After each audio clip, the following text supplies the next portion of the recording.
BodyBags, where horror lies.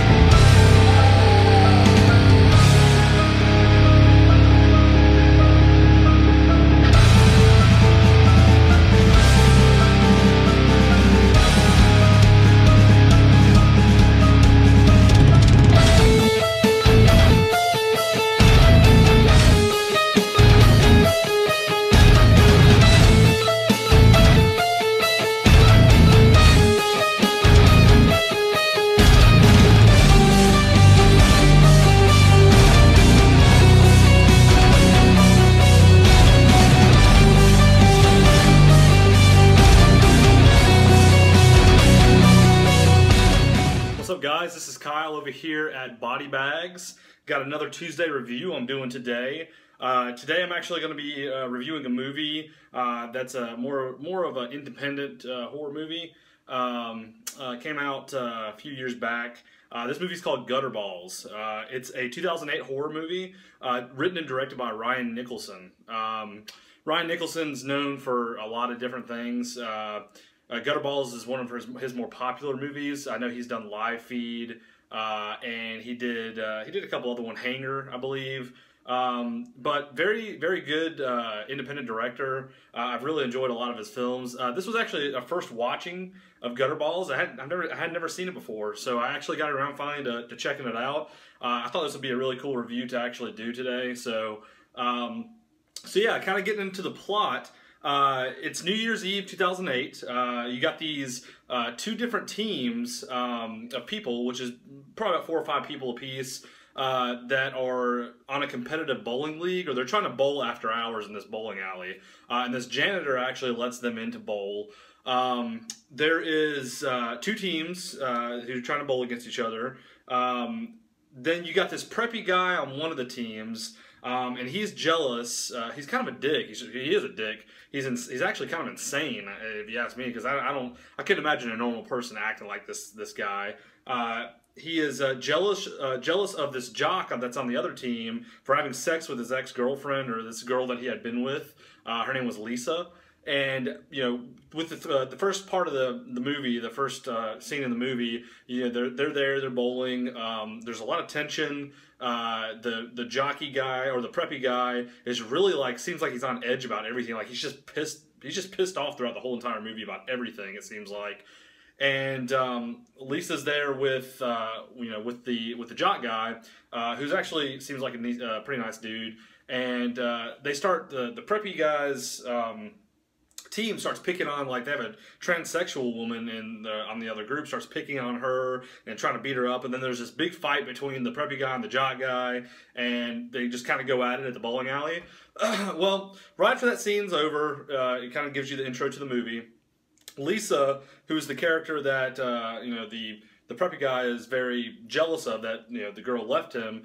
She goes back into the bowling alley to get her purse that she left her purse in the bowling alley, and the preppy guy and his little bunch of goons are there waiting on her, and they end up raping her. And it's a pretty this rape scene's a pretty brutal rape scene. It wasn't hard to watch because I've seen a lot of rape scenes in horror movies, but it was just kind of a very gory, very it was definitely unsettling.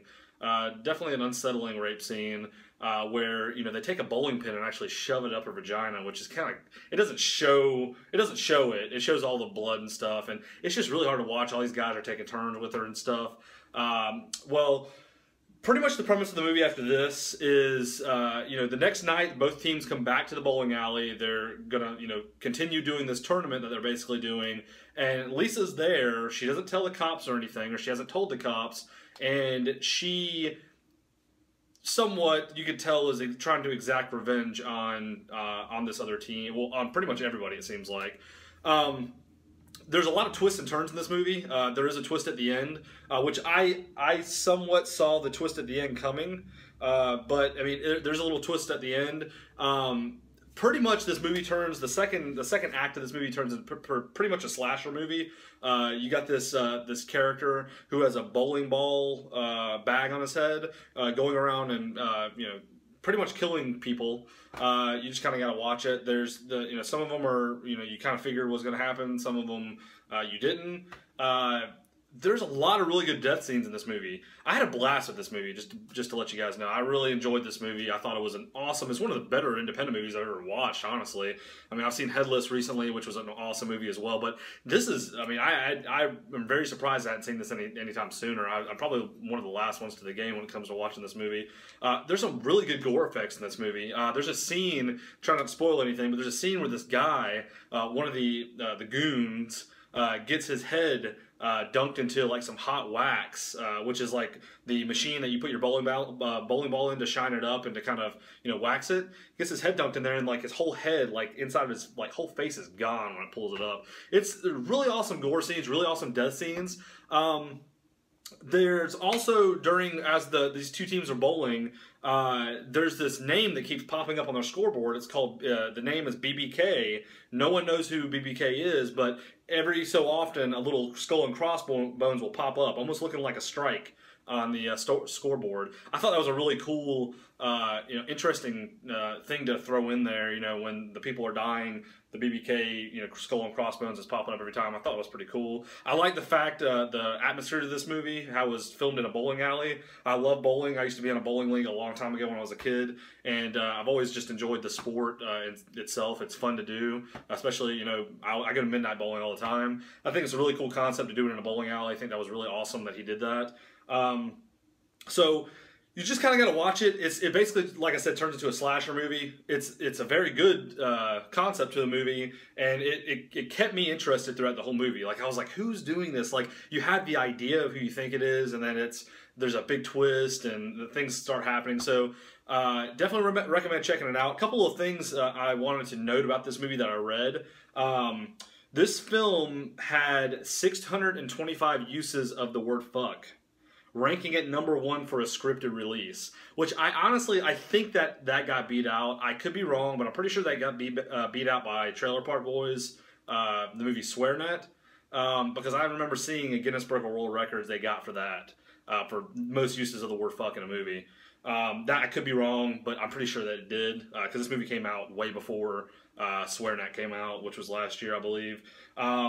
The MPAA wanted to cut 20 minutes out of the movie to make it an NC-17 rating, so he actually released it as an unrated version movie, which was smart. I mean, there would be no reason for an NC. I mean, you don't need an NC-17 rating for this.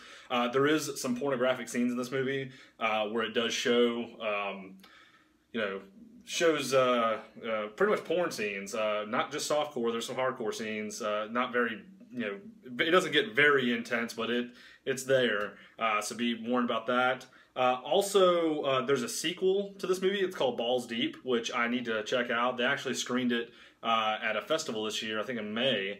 It should be coming out soon. It may already be out. I'm not familiar. I don't think it is yet though. Gutterballs, I'm going to give this movie an 8 out of 10. I really enjoyed this movie. I really would recommend checking this out if you're into independent horror or slashers, or you like really good gore effects. Check out some other Ryan Nicholson's movies too. Live Feed's awesome. Hanger was really cool. He has a good bit of movies he's done. I'm going to have to check out Balls Deep when it comes out. But yeah, check it out. Let me know what you think about the review. Like, subscribe. My link to my channel, the Horrorphile, is down below. Like it or subscribe to it. Let me know what you guys think. Till next Tuesday, peace. See you later.